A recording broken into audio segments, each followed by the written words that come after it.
Je dirais qu'il y a plus de place sur un vélo que ce qu'on pense et c'est moins difficile.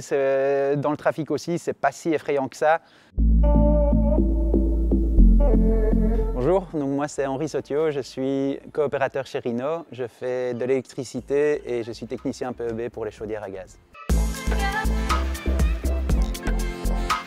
C'était déjà dans nos esprits de voir s'il n'y avait pas moyen pour certains déplacements de le faire à vélo.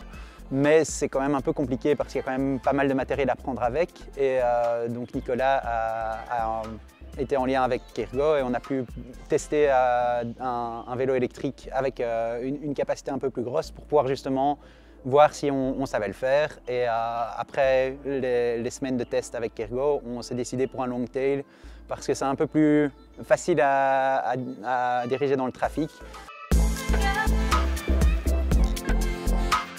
Oui, effectivement, mais la mobilité à Bruxelles est quand même vraiment très congestionnée et donc quand c'est des chantiers où on doit rester dans la ville, faire 5-6 km, trouver une place pour se garer, on perd plus de temps à y aller en camionnette qu'en vélo. Du coup, ça a vraiment un sens et surtout que pour des entretiens ou moi quand je fais des petits boulots d'électricité, ben c'est logique de ne prendre avec soi que ce dont on a besoin et ben voilà, on gagne du temps finalement. Ça ne remplace pas évidemment toute l'utilisation de la coopérative parce qu'il y a des moments c'est déplacer beaucoup plus de matériel, des trucs plus volumineux, plus lourds, mais pour moi, mon utilisation, clairement, ça peut remplacer au moins 95% de mes trajets. C'est quand même un gros investissement.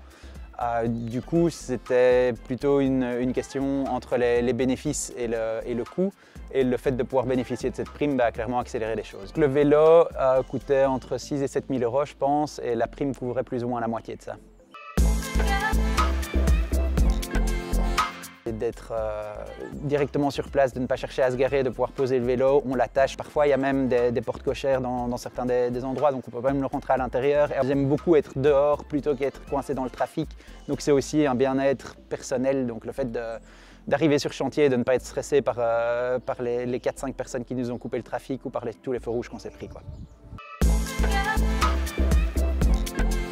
Je dirais qu'il y a plus de place sur un vélo que ce qu'on pense et c'est moins difficile. Dans le trafic aussi, c'est pas si effrayant que ça. Donc il faut l'essayer avant de pouvoir dire oui ou non.